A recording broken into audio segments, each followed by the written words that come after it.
Clwstwr o chwaraewyr Met Caerdydd o gwmpas Zach Jones yn y cwrt bach. Bale yn cael ei chryman i mewn.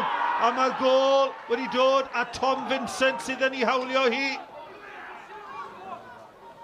Y gic gornel yn cael ei grymanu mewn at y postyn agosa. Dim gobeith i Zach Jones i gyrraedd y bêl gyntaf a'r cyffyrddiad lleia gan Tom Vincent. Williams Low, cyfle i groesi, camgymeriad yn y cwrt Cosby ar ergyd! A'r gol wedi dod i Ben Fawcett a mae Hwlffordd yn gyfartal.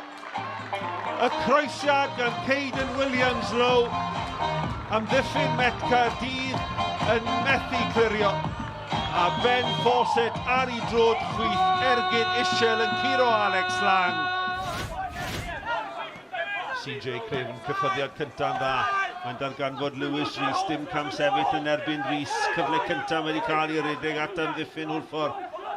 Rhys, mlaen fel eilydd, ar ei drod chwith, crymanu'r bêl mewn! O, mae'r peniad heibio'r postyn gan Tim Vincent. O, am gyfle gwych gan Lewis Rhys yn y lle cyntaf. Crymanu'r croesiad bron yn berffeth. A Tom Vincent yn penio heibio postyn.